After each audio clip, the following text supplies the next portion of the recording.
अस्सलामुअलैकुम वरहमतुल्लाहि वबरकातुहू। Tahira Janjua is here. आज हम लोगों ने न्यू चैप्टर स्टार्ट करना है जिसका टाइटल है फंजाई। फंजाई को हम कहते हैं कि ये किंगडम ऑफ रिसाइकलर्स जो है ना, ये भी कहा जाता है फंजाई को। यानी फंजाई के दो नाम हैं, एक फंजाई और एक किंगडम ऑफ रिसाइकलर्स। अच्छा, सबसे पहले ऐसे हुआ था कि जब दो किंगडम क्लासिफिकेशन सिस्टम जो थी वो इंट्रोड्यूस की गई थी तो उसमें फंजाई की जगह नहीं थी, फंजाई को वहाँ पे नहीं मेंशन किया गया था।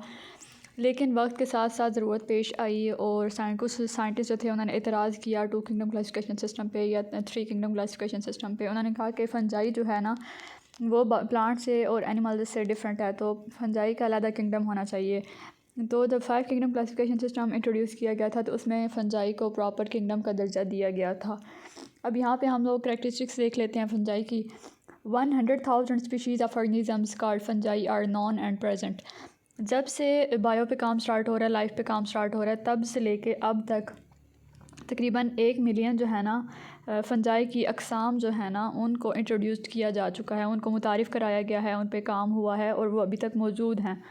और साइंटिस्ट लोग या माइकोलॉजिस्ट जो हैं वो जानते हैं उन फंजाई की टाइप्स को। Unlike plants and animals, fungi are heterotrophs. Fungi और प्लांट जो होते हैं ना वो प्लांट्स और एनिमल्स की बनिस्बत फंजाई जो होते हैं ना वो हेट्रोट्रॉफ्स होते हैं। हेट्रोट्रॉफ्स वो ऑर्गेनिजम्स होते हैं जो अपनी खुराक के लिए या अपने हैबिटाट के लिए दूसरे ऑर्गेनिजम्स के ऊपर डिपेंड करते हैं। यानी ये अपनी खुराक जो है वो ख़ुद तैयार नहीं कर सकते, लेकिन ये दूसरी चीज़ों से अपनी खुराक हासिल करते हैं। अब जैसे प्लांट्स हैं, प्लांट्स अपनी खुराक ख़ुद तैयार करते हैं, लेकिन वही प्लांट्स जो हैं वो फिर एनिमल्स के खाने का ज़रिया बन जाते हैं। एनिमल्स जो हैं वो डिपेंड कर रहे होते हैं उन प्लांट्स के ऊपर, वो अपनी फूड उनसे लेते हैं। लैक सेल्यूलोज़, सेल्यूलोज़ जो है ना वो एक कंपोनेंट होता है जो सेल वॉल के अंदर मौजूद होता है और ये सेल वॉल को मजबूत करता है। लेकिन फंजाई जो है ना उसके पास सेल्यूलोज़, फंजाई की सेल वॉल के अंदर सेल्यूलोज़ नहीं होता। एंड कंटेन काइटन, सेल्यूलोज़ नहीं मौजूद होता लेकिन काइटन मौजूद होता है। The chemical found in external skeleton of arthropods. Arthropods में हमारे पास ना कुछ ऑर्गेनिजम्स आ जाते हैं, तो उनके एक्सटर्नल स्केलेटन, ये आर्थ्रोपोड्स वो ऑर्गेनिजम्स होते हैं जिनका स्केलेटन जो है ना वो उनके आउटसाइड द बॉडी प्रेजेंट होता है। उनको हम कहते हैं कि हम ना एक्सटर्नल स्केलेटन की बात कर रहे हैं और आर्थ्रोपोड्स की बात कर रहे हैं। Mycologist is a person who study fungi scientifically. Mycologist वो इंसान होता है जो साइंसी तरीक़ेकार को अपनाते हुए फंजाई का मुताला करता है। Fungi are different from animals and protists in many ways, they are assigned to separate kingdom. मैंने बताया ना कि ये फंजाई जो थी ना ये प्लांट्स और एनिमल्स इससे डिफरेंट थी, तो ज़रूरत पेश आ रही थी इसका बाकायदा मुताला करने के लिए कि इसका कोई अलहदा किंगडम होना चाहिए, कोई अलहदा इसकी एक क्लासिफिकेशन होनी चाहिए ताकि आसानी से इसका मुताला किया जा सके। उसके बाद बॉडी ऑफ फंगस देख लेते हैं। The body of fungus is called mycelium. Fungus जो है वो हम कहते हैं कि फंजाई को ही फंगस कहा जाता है।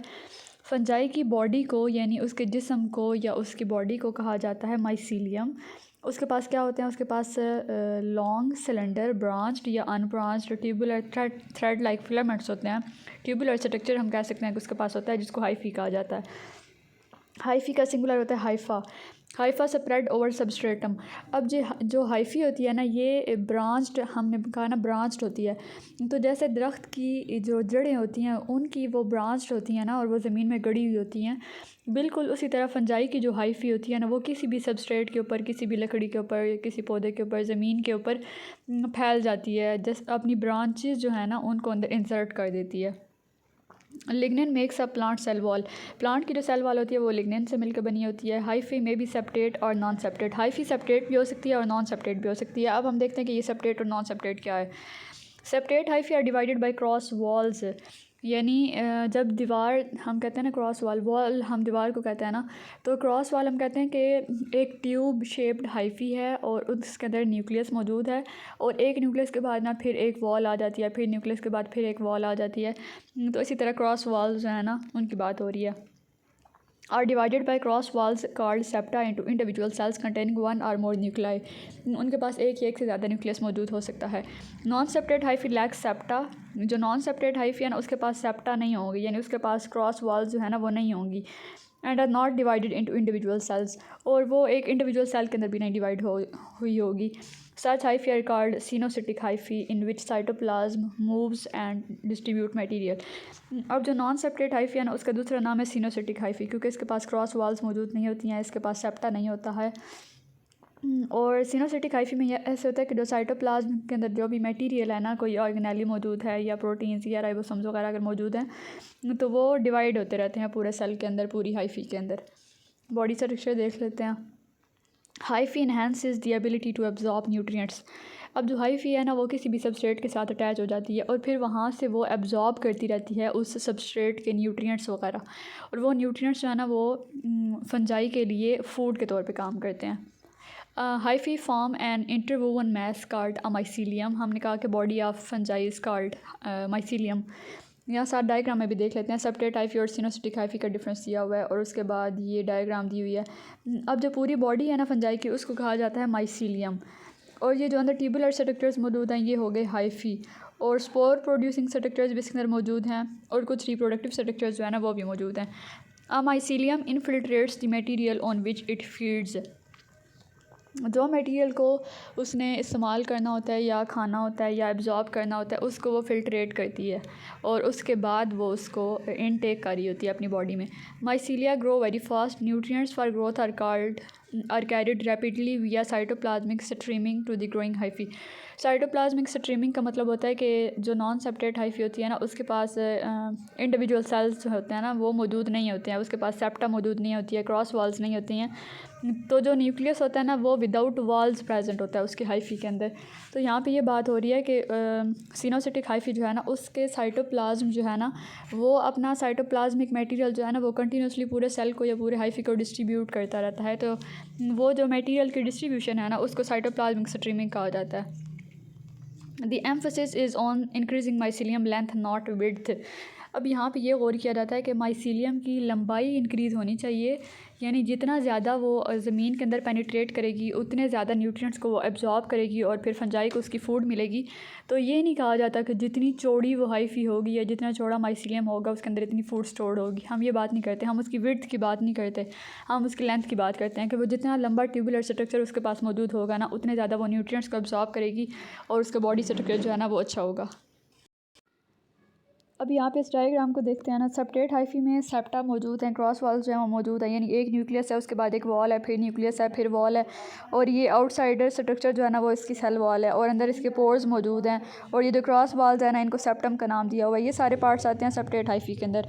उसके बाद सिनोसिटिक हाइफी या नॉन सेप्टेट हाइफी की अगर बात करते हैं तो उसमें सेल वॉल तो मौजूद है, न्यूक्लियस भी मौजूद है, लेकिन दरमियान में जो सेप्टा वगैरह थे ना वो यहाँ पे मौजूद नहीं है। तो ये मेन डिफरेंस होता है सेप्टेट हाइफी के अंदर और नॉन सेप्टेट हाइफी के अंदर। और ये बात आप लोगों ने याद रखनी है कि नॉन सेप्टेट हाइफी को सिनोसिटिक हाइफी भी कहा जाता है। करेक्टरिस्टिक्स ऑफ फंजाई, कौन सी खसूसियात होती हैं? स्ट्रक्चर देख लेते हैं पहले इसका। Their bodies are made up of cylinder woven filaments called hyphae. Cylinder shaped filaments होते हैं इनके पास या ट्यूबुलर स्ट्रक्चर्स होते हैं, हम कहते हैं उनको कहा जाता है हाइफी। और ये ट्यूबुलर स्ट्रक्चर जो है ना यहाँ पे आप लोग डायग्राम में देख सकते हैं, ये इनके पास हाइफी मौजूद है। हाइफी फॉर्म माइसीलियम, हाइफी जो है वो मिलके माइसीलियम बनाती है। ये सेकंड, ये लोअर साइड पे माइसीलियम भी मौजूद है। A tangled mass that make up the fungi structures, एक हम कहते हैं उलझा हुआ स्ट्रक्चर या इंटेंगल्ड जो है ना, या इंटरवोवन, जैसे कोई चीज़ बुनी हुई होती है ना तो उसका स्ट्रक्चर जो है वो कॉम्प्लेक्स सा नज़र आ रहा होता है, एक मैसी शेप नज़र आ रही होती है, वो बात हो रही है यहाँ पे कि वो माइसीलियम होती है। और फिर जो क्रॉस वॉल्स अंदर होंगी वो सेप्टम होंगी और क्रॉस वॉल्स के दरमियान न्यूक्लियस मौजूद होगा या न्यूक्लियाई मौजूद होंगे। उसके बाद न्यूट्रिशन इन फंजाई की बात करते हैं कि फंजाई जो खाती पीती क्या है, खुराक उसकी कैसी है। ऑल फंजाई लैक क्लोरोफिल, इनके पास क्लोरोफिल यानी ग्रीन पिगमेंट नहीं होता, इसकी वजह से ये सनलाइट को ऑब्जॉर्ब करते हुए अपनी फूड नहीं प्रिपेयर कर सकते। एंड आर हेट्रोट्रॉफ्स, हेट्रोट्रॉफ्स होते हैं can not prepare their food by themselves, अपनी खुराक खुद तैयार नहीं कर सकते या अपनी खुराक हासिल करने के लिए दूसरे ऑर्गेनिजम्स के ऊपर डिपेंड करते हैं। Obtaining carbon and energy from organic matter, organic matter की बात करते हुए हम बताते हैं कि ऑर्गेनिक मैटर वो होता है कि जब भी लिविंग ऑर्गेनिजम्स पौधे या जानदार मर जाते हैं और मरने के बाद जब वो ज़मीन का हिस्सा बन जाते हैं तो वो जो ज़मीन का हिस्सा बनते हैं ना, यानी अगर किसी भी जानवर को की डेथ हुई है और अगर उसको दफन कर दिया गया है या अगर दफन नहीं भी किया, वो किसी जगह पे पड़ा रहा है तो वहाँ पे डिकम्पोजर्स आ जाते हैं, वो उसके जो डेड बॉडी है उसको ब्रेक डाउन करते हैं और वो जो उसकी ब्रेक डाउन करते हैं ना, डिकम्पोजर तो अपनी खुराक ले रहे होते हैं, लेकिन वो जो बची कुछ ही चीज़ें होती हैं ना वो ज़मीन का हिस्सा बन जाती हैं। जब वो ज़मीन का हिस्सा बनती हैं ना तो वो ज़मीन की फर्टिलिटी को इंक्रीज़ कर रही होती हैं। तो उस जो बचा हुआ मटेरियल है ना उसको कहा जाता है ऑर्गेनिक मैटर, क्योंकि उसके पास कार्बन और हाइड्रोजन और न्यूट्रिएंट्स से बहुत ज़्यादा अमाउंट में प्रेजेंट होते हैं, इसलिए उसको ऑर्गेनिक मैटर कहा जाता है। They obtain their food by direct absorption from environment and are thus absorptive heterotrophs. जब हम फंजाई के मोड ऑफ़ न्यूट्रिशन की बात करते हैं ना तो हम कहते हैं कि ये एब्जॉर्प्टिव मोड है इसका, कि ये चीज़ें एब्जॉर्ब करके अपनी खुराक हासिल करती है। ये आप लोगों ने याद रखना है इसको, इसलिए फंजाई को एब्जॉर्प्टिव हेटेरोट्रॉफ्स भी कहा जाता है। मोस्ट फंजाई आर सेप्रोट्रॉफ्स और डीकम्पोजर्स। सेप्रोट्रॉफ्स हम कहते हैं कि वो ऑर्गेनिजम्स जो मरे हुए ना पौधे या जानदार जो है ना उनसे फूड हासिल करते हैं, उनको सेप्रोट्रॉफ्स कहते हैं। और डीकम्पोजर्स वो होते हैं जो किसी भी बेजान चीज़ को या फिर हम कहते हैं डेड चीज़ को, वो प्लांट भी हो सकता है, एनिमल भी हो सकता है, उसकी ब्रेक डाउन करते हैं। ब्रेक डाउन के दौरान वो अपनी खुराक हासिल कर रहे होते हैं। That obtain their food by energy, carbon and nitrogen directly from dead organic matter. मुर्दा चीज़ों से खुराक हासिल कर रहे होते हैं, उनको सेप्रोट्रॉफ या डीकम्पोजर्स कहा जाता है। दे सिक्रीट डाइजेस्टिव एंजाइम्स को सिक्रीट करते हैं which digest dead organic matter then absorbed back into fungus. अब ये काम कैसे करते हैं, अब यहाँ पे देखें ना, सबसे पहले ये जो सेप्रोट्रॉफ्स या डीकम्पोजर्स या फंजाई है ना, ये पहले अपने एंजाइम्स डाइजेस्टिव एंजाइम्स है ना उनको रिलीज़ करती है। डाइजेस्टिव एंजाइम जब अपनी एक्टिविटी स्टार्ट करते हैं ना तो फूड जो है वो ब्रेक डाउन होना स्टार्ट हो जाती है, या वो डेड ऑर्गेनिज्म जो है ना या प्लांट या एनिमल वो ब्रेक डाउन स्टार्ट होना उसकी होना शुरू हो जाती है। और उसके बाद ना डाइजेशन स्टार्ट होती है, फंजाई डाइजेस्ट करती है उसको, और डाइजेस्ट करने के बाद उसको यानी हम कहते हैं स्मॉल पीसीज में कन्वर्ट करते हुए उसको एब्जॉर्ब कर लेती है अपनी बॉडी के अंदर, और इसी तरह वो अपनी खुराक हासिल करती है। उसके बाद हम लोग पैरासिटिक फंजाई की बात करते हैं। पैरासाइट का वर्ड हम उन ऑर्गेनिजम्स के लिए यूज़ करते हैं। Parasites are those organisms who get food and shelter from their host and in return harm them. यानी कोई भी ऑर्गेनिज्म जो अपनी खुराक और अपना हैबिटाट, अपना मस्कन जो है वो दूसरे ऑर्गेनिज्म से ले रहा है लेकिन बदले में वो उसको नुकसान पहुंचा रहा है, उनको पैरासाइट बोलते हैं। तो जिस तरह हम लोग पैरासाइट की एग्जांपल देते हैं ना कि दीमक होती है या लीच होती है या जुएँ होती हैं, तो उसी तरह फंजाई जो है ना वो भी पैरासिटिक होती है। हम पैरासिटिक फंजाई की बात करते हैं यहाँ पे। Some fungi are parasites. Parasitic fungi absorbs nutrients directly from living host cytoplasm with the help of hyphal tips called historia. यहाँ पे क्या होता है कि फंजाई जो है ना वो किसी भी लिविंग ऑर्गेनिज्म के साथ जाके फंजाई के जो है ना हाइफी, हमने बताया ना कि हाइफी ट्यूबुलर होते हैं, लंबे लंबे होते हैं, तो सिलेंडर शेप यानी पतले से होते हैं, उनकी लेंथ ज़्यादा होती है, विड्थ थोड़ी कम होती है। तो ये किसी भी लिविंग ऑर्गेनिज्म के साइटोप्लाज्म के अंदर पेनिट्रेट कर जाते हैं, साइटोप्लाज्म के अंदर दाखिल हो जाते हैं, और साइटोप्लाज्म के अंदर जितनी भी चीज़ें होती हैं ना उन सारों को एब्जॉर्ब कर लेते हैं। जब उन सारों को एब्जॉर्ब करते हैं ना तो फंजाई को अपनी फूड मिल जाती है, तो इसलिए हम कहते हैं कि पैरासिटिक फंजाई हो गई फिर वो, क्योंकि वो किसी लिविंग ऑर्गेनिज्म के ऊपर अटैक कर रही है और फिर उसके जो साइटोप्लाज्मिक मटेरियल है उसको खा रही है। Obligate parasite can grow only on their living host and cannot be grown on artificial media. अब ना पैरासाइट्स को हम दो टाइप्स में डिफ़ाइन करते हैं कि कुछ ऑब्लिगेट पैरासाइट होते हैं और कुछ फैकल्टेटिव पैरासाइट होते हैं। जो ऑब्लिगेट पैरासाइट होते हैं ना वो सिर्फ जानदार चीज़ों के ऊपर अटैक करते हैं, जानदारों के ऊपर। Can grow only on their living host, जानदार चीज़ों के ऊपर अटैक करते हैं और उनके अंदर ही अपनी ग्रोथ को कंटिन्यू करते हैं, लेकिन इनको लैब में नहीं उगाया जा सकता या लैब में इनका काम नहीं किया जा सकता। For example mildews and rust species are obligate parasite. ये माइल्ड्यूज़ और रस्ट स्पीशीज़ जो है ना ये ऑब्लिगेट पैरासाइट होती हैं। ये हर हाल में इनको अपना होस्ट चाहिए होता है, ये लिविंग ऑर्गेनिज्म के ऊपर बहुत ज़्यादा इन्हिसार करती हैं। Facultative parasite can grow parasitically on their host and on artificial culture media. जो फैकल्टेटिव पैरासाइट्स होते हैं ना ये लिविंग ऑर्गेनिज्म के ऊपर भी ग्रो कर सकते हैं, और ये जो फैकल्टेटिव पैरासाइट्स हैं ना वो लिविंग ऑर्गेनिजम्स के ऊपर भी ग्रो कर जाते हैं और वो आर्टिफिशियल कल्चर मीडिया के ऊपर भी ग्रो कर जाते हैं। उसके बाद प्रीडेटरी फंजाई की बात करते हैं। Some fungi are active predators, कुछ प्रीडेटर्स भी होते हैं। The oyster mushroom is an omnivorous fungus. Omnivorous हम उन ऑर्गेनिजम्स को कहते हैं जो प्लांट्स को भी खा लेती है, एनिमल्स को भी खा लेती है, यानी वो प्लांट्स को भी खाती है, गोश्त भी खाती है, तो उनको ओमनीवरस कहा जाता है। इट पैरालाइज नीमाटोड्स, ये नीमाटोड्स को पैरालाइज कर देती है, माजूर कर देती है, वो मूव नहीं कर सकते, वो एक जगह से भाग के दूसरी जगह नहीं जा सकते, और फिर ये उनके ऊपर अटैक करके अपनी खुराक हासिल कर लेती है। Penetrate in them and absorb the nutritional content, ये उनके अंदर पेनिट्रेट कर जाती है, उनकी बॉडी के अंदर फंगस जो होती है, जो प्रीडेटरी फंजाई होती है, वो उनकी बॉडी के अंदर पेनिट्रेट कर जाती है, उनका सारा साइटोप्लाज्म का मटेरियल खा लेती है, अब्जॉर्ब कर लेती है, और फिर जो होता है ना नेक्स्ट ऑर्गेनिज्म वो उसकी डेथ हो जाती है क्योंकि वो पैरालाइज्ड ऑलरेडी हो चुका होता है। यहाँ पे हम लोग देख लेते हैं कि माइकोराइज़ा क्या होता है। Mycorrhiza, the word mycorrhiza was first used by German researcher A.B. Frank in 1885। सबसे पहले माइकोराइज़ा का टर्म इसने यूज़ किया था and originate from the Greek mykes. अब इसका माखोज़ देख लेते हैं कि कहाँ से ओरिजिनेट हुए थे ये अल्फाज। Greek mykes meaning fungus. Mykes का वर्ड ग्रीक में फंगस के लिए इस्तेमाल किया जाता है एंड राइज़ा मीनिंग रूट के लिए इस्तेमाल किया जाता है। Mycorrhiza is a symbiotic mutualistic relationship. Symbiotic mutualistic relationship में हम ये मेंशन करते हैं कि एक ऑर्गेनिज्म का दूसरे ऑर्गेनिज्म के साथ कोई ताल्लुक है और वो दोनों एक दूसरे को फ़ायदा पहुंचा रहे हैं, एक दूसरे के काम आ रहे हैं। एक ऑर्गेनिज्म जो है वो दूसरे से फूड और शेल्टर ले रहा है, लेकिन बदले में ना या उसे इफ़ेक्ट कर रहा होगा और या उसको ना फ़ायदा दे रहा होगा ना नुकसान दे रहा होगा। Mycorrhiza is a symbiotic mutualistic relationship between special soil fungi and fine plant roots. Fungi का प्लांट की रूट्स के साथ जो ताल्लुक़ है उसको कहा जाता है mycorrhiza. It is neither the fungus nor the root. ये फंगस भी नहीं होती है और रूट भी नहीं होती है, but rather than the structure formed from these two partners. जब फंजाई के और प्लांट की रूट्स के मिलने के बाद एक स्ट्रक्चर डेवलप होता है उसको माइकोराइज़ा कहा जाता है। Since the association is mutualistic association है, both organism benefit from the association. अच्छा, म्यूचुअलिस्टिक एसोसिएशन जो है ना उसमें हम कहते हैं कि दो ऑर्गेनिजम्स हैं, दोनों एक दूसरे को फ़ायदा पहुंचा रहे हैं।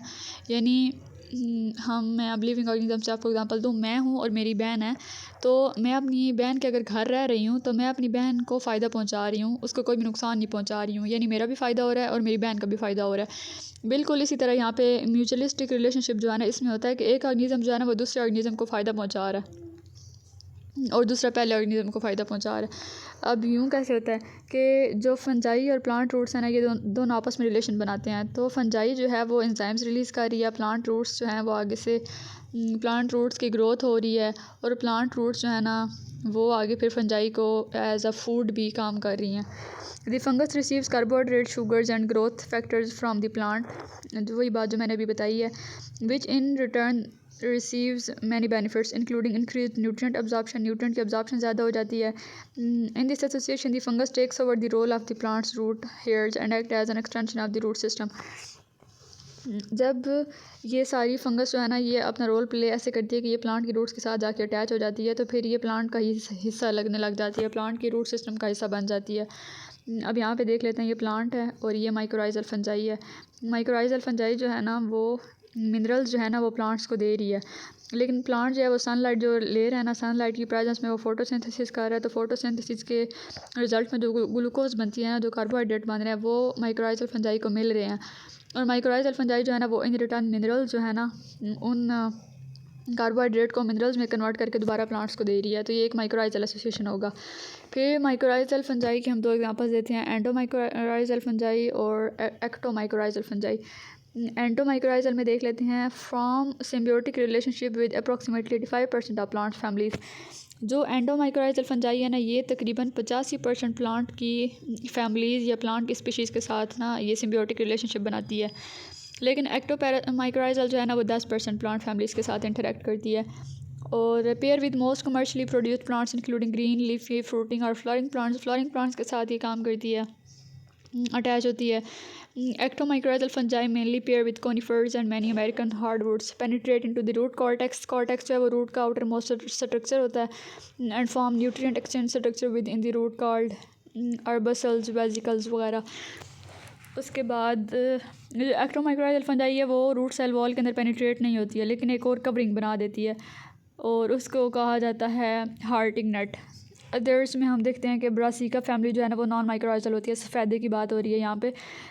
Ericaceae and orchids have specific species of mycorrhizal fungi less commercially available. Orchids वगैरह में ना हम कहते हैं कि जो सजावटी पौधे होते हैं ना जिनको सजावट के लिए यूज़ किया जाता है या जिनकी फ़िज़िकल अपीयरेंस ऐसी होती है कि उनको फिर गार्डन्स वगैरह में यूज़ किया जाता है, तो यहाँ पे उनकी बात हो रही है। उनके बहुत कम एसोसिएशंस होते हैं। फंजाई में हम लाइकन्स को भी मेंशन करते हैं। लाइकन को देख लेते हैं। Lichen is an organism that consist of a symbiotic relationship between fungi and photosynthetic algae or cyanobacteria. Lichen जो है वो एक ऑर्गेनिज्म होता है और वो भी एक ताल्लुक़ कायम करता है फंजाई के साथ और एल्गी के साथ या बैक्टीरिया के साथ।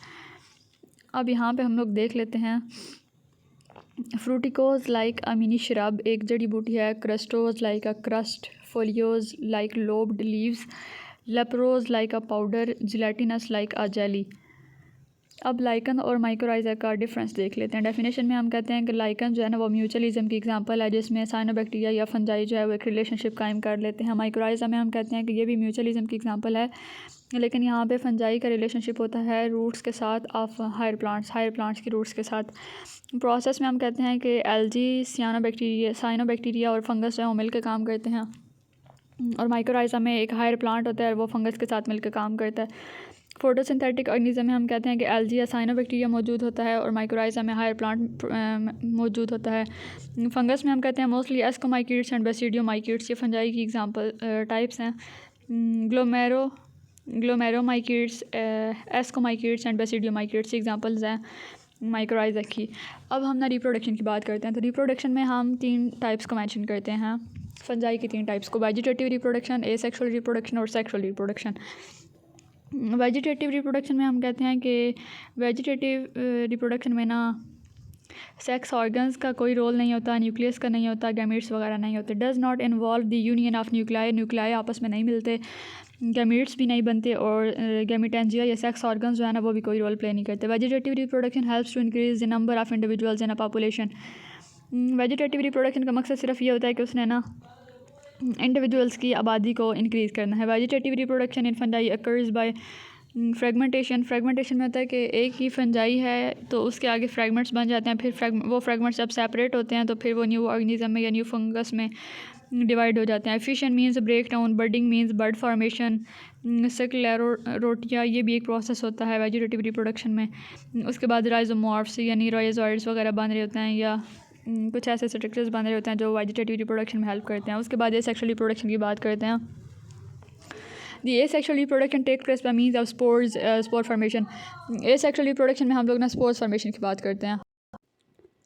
एसेक्सुअल रिप्रोडक्शन में हम ये बात करते हैं कि स्पोर्स फॉर्मेशन हो रही होती है, फंजाई के अंदर स्पोर्स बन रहे होते हैं, और 10 माइटोस्पोर्स, उनको माइटोस्पोर्स कहा जाता है, एंड नॉट ज़ाइगोट्स और मियोस्पोर्स, यानी मियोसिस नहीं हो रही होती है। हम कह सकते हैं कि ना एसेक्सुअल रिप्रोडक्शन माइटोसिस के रेलिवेंट एक प्रोसेस होता है जिसमें स्पोर्स बन रहे होते हैं, स्पोर्स का नंबर इंक्रीज़ हो रहा होता है, और फिर वो स्पोर्स जो है ना वो आगे दूसरे फंगस की फॉर्मेशन में हेल्प कर रहे होते हैं। तो हम ये नहीं कह सकते सेक्सुअल रिप्रोडक्शन में कि यहाँ पे ज़ाइगोट फॉर्मेशन हो रही है या मियोसिस हो रही है। ईच स्पोर में develop into a new individual, जो एक स्पोर होता है ना वो आगे नया ऑर्गेनिज्म के अंदर कन्वर्ट हो जाता है। Sporophores, the spores are of diverse type and borne upon special structures, उनको कहा जाता है स्पोरोफोर्स हैं। और लियोमॉर्फिक या polymorphic, when the fungus producing more than one type of spores is called pleomorphic या पॉलीमॉर्फिक। स्पोरोफोर में हम कहेंगे कि कोई भी फंगस है वो एक तरह के स्पोर्स को प्रोड्यूस कर रही है, लेकिन पॉलीमॉर्फिक में पॉली मीन्स होता है मैनी, यानी वैरायटी, डिफरेंट चीज़ों की बात हो रही है। जब कोई भी फंगस डिफरेंट टाइप के स्पोर्स को प्रोड्यूस कर रही होगी तो हम कहेंगे कि वो पॉलीमॉर्फिक स्पोर्स हैं। Following the spores placed on the sporangia there are 2 spores in asexual spores, एक को एंडोजीनस बोलते हैं और एक को एक्सोजीनस बोलते हैं। यहाँ पे एग्जांपल्स भी दी हुई हैं कि स्पोर्स कैसे बनते हैं। अब पहले वाली डायग्राम में हम लोग देखें ना तो एक न्यूक्लियस की शेप की तरह लग रहा है, या एक स्पोरेंजिया की तरह लग रहा है जिसके अंदर मौजूद हैं स्पोर्स, और दूसरी साइड पे भी स्पोर्स ही फॉर्मेशन है लेकिन वो पॉलीमॉर्फिक है, बहुत ज़्यादा स्पोर्स फॉर्मेशन हो रही है। सेक्सुअल रिप्रोडक्शन में हम बात करते हैं यूनियन ऑफ 2 न्यूक्लियाई और gametes of opposite genders sex. A gamete is unisexual haploid, it is called sexual reproduction. यानी 2 हैप्लॉइड मिल रहे हैं, एक मेल से मिल रहा है और एक फ़ीमेल से अपोजिट जेंडर से, तो उसको कहा जाता है सेक्सुअल रिप्रोडक्शन की reason. Deuteromycetes lack sexual reproduction, इनके पास सेक्सुअल रिप्रोडक्शन नहीं हो रही होती है। There are 2 different phases in life cycle, haploid phase और डिप्लॉइड फेज़। हैप्लॉइड फेज़ को हम एक एक्स से डिनोट करते हैं, number of chromosome in the nucleus. Diploid phase में हम कहते हैं 2x नंबर्स ऑफ क्रोमोसोम्स, और फर्टिलाइजेशन भी होती है और मियोसिस भी मौजूद होती है यहाँ पे, यही मियोसिस का प्रोसेस जो है ना वो भी हो रहा होता है यहाँ पे। अब यहाँ पे सेक्सुअल रिप्रोडक्शन देख लेते हैं कि स्पोर्स मौजूद थे या स्पोर प्रोड्यूसिंग स्ट्रक्चर्स थे। सबसे पहले माइसीलियम थी, माइसीलियम से आगे स्पोर प्रोड्यूसिंग स्ट्रक्चर्स मौजूद थे, वो आगे स्पोर्स में कन्वर्ट हुए और फिर जर्मिनेशन हुई, और फिर इस प्रोसेस के थ्रू एसेक्सुअल रिप्रोडक्शन के थ्रू दूसरे स्पोर्स प्रोड्यूस हुए और फिर वो स्पोर्स जो हैं वो आगे इंडिविजुअल्स के अंदर कन्वर्ट हो गए। सेक्सुअल रिप्रोडक्शन में हम कहते हैं कि माइसीलियम थी, प्लाज्मोगैमी हुई, फ्यूजन ऑफ साइटोप्लाज्म, फिर हेट्रोकैरियोटिक स्टेज आया, यानी दोनों जो डिफरेंट जेंडर से आए हुए थे ना स्पोर्स, वो कंबाइन हुए, उसके बाद कैरियोगामी हुई, फ्यूजन ऑफ न्यूक्लियाई हुआ, उसके बाद ज़ाइगोट बना, ज़ाइगोट की मियोसिस हुई, फिर स्पोर्स बने और उसके बाद फिर जर्मिनेशन हुई और फिर ना सेक्सुअल रिप्रोडक्शन का साइकिल जो है ना वो कंप्लीट हो गया। उसके बाद हम लोग बात करते हैं क्लासिफिकेशन की। यहाँ पे क्लासिफिकेशन की बात हो रही है कि फंजाई की क्लासिफिकेशन क्या है। फाइकोमाइकीट्स, एस्कोमाइकीट्स, बेसिडियोमाइकीट्स और ड्यूट्रोमाइकीट्स, और साथ इनकी एग्जांपल्स भी दी हुई हैं कि कौन कौन सी स्पीशी होती हैं। राइजोपस होती है, फिर न्यूरोस्पोरा, अगेरिकस और फ्यूजेरियम। इनको हम लोग डिटेल में स्टडी करेंगे। सबसे पहले ज़ाइगोमाइकोटा की बात हो रही है। Zygomycota or zygote fungi is a division of fungi. यहाँ पे फंजाई की डिवीजन हो रही होती है। It is also known as conjugative fungi. इसको कॉन्जुगेटिव फंजाई भी कहा जाता है और ये टेरेस्ट्रियल होते हैं, यानी ज़मीन पे या सॉइली जगह जो होती है ना वहाँ पे उगते हैं। Zygomycota have two classes, zygomycetes and trichomycetes. They reproduce both asexually and sexually. Sexually reproduction और एसेक्सुअली रिप्रोडक्शन इनके अंदर मौजूद होती है और इनकी आगे से स्पीशी हम बताते हैं कि राइजोपस है। अब ये राइजोइड लाइक स्ट्रक्चर्स हैं इसके पास, और उसके बाद ये स्पोरेंजिया है, उसके बाद स्पोर्स यहाँ पे मौजूद हैं, तो ये स्पोरेंजियोस्पोर हो गया। उसके बाद ये कॉलियोमिला है और ये स्पोरेंजिया है जहाँ पे ढेर सारे स्पोर्स मौजूद हैं। उसके बाद एस्कोमाइकीट्स, फाइलम एस्कोमाइकोटा से ताल्लुक है इसका। लिव इन मैरीन, समुद्री पानी में, फ्रेश वाटर में और टेरेस्ट्रियल हैबिटाट्स में भी रह सकती है। Phylum is defined by production of sexual spores and sac like asci. जो इनके सेक्सुअल स्पोर्स होते हैं ना वो एस्काई में होते हैं, यानी एक थैलीनुमा स्ट्रक्चर होता है, उसको एस्काई बोलते हैं। Usually content in fruiting bodies called एस्कोकार्ड्स। उस एस्काई के पास ना फ्रूटिंग बॉडीज़ होती हैं जिन्होंने आगे सेक्सुअल रिप्रोडक्शन के अंदर हेल्प करनी होती है, तो उनको एस्कोकार्ड्स कहा जाता है। Ascomycetes are commonly called sac fungi. इनको सैक फंजाई भी कहा जाता है। Ascomycetes vary in size and complexity from unicellular yeast to elaborate cup fungi and morels. Unicellular भी होती है और कॉम्प्लेक्स स्ट्रक्चर भी हो सकता है इसका। उसके बाद है बेसिडियोमाइकीट्स। बेसिडियोमाइकीट में हम कहते हैं कि सेपरेट माइसीलियम होगी, यानी न्यूक्लियर वॉल्स मौजूद होंगी, क्रॉस वॉल्स मौजूद होंगी न्यूक्लियस के आसपास। बेसिडियो और बेसिडियोस्पोर्स बनेंगे, क्लैम्प कनेक्शन होगा। Not all basidiomycetes produces but when a fungus does it will always be बेसिडियोमाइकीट।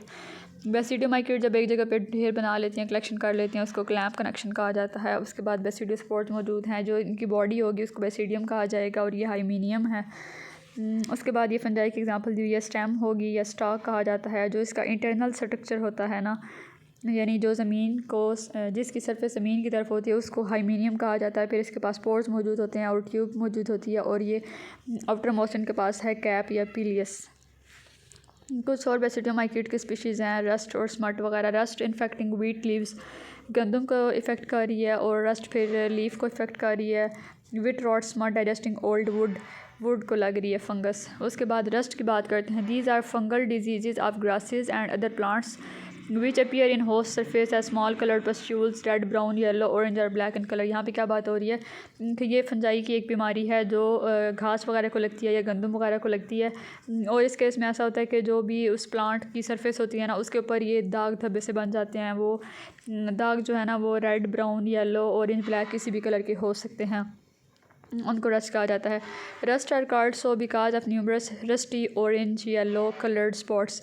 इसको रस्टी या रस्ट इसलिए कहा जाता है क्योंकि जैसे जंग नहीं लगा हुआ होता तो सेम वैसा कलर आ रहा होता है प्लांट की सरफेस के ऊपर से, वैसे धब्बे बने हुए होते हैं होस्ट की सरफेस पे, उसकी स्टैम पे और उसके लीव्स पे। या जैसे हम कहते हैं कि ईंट का कलर होता है, ब्रिक स्पोर्स भी कहा जाता है इसको, तो ब्रिक स्पोर्स ऑफ फंगस की बात हो रही है। Smut are called so because of their black dusty spores masses that replace grains of wheat and corn.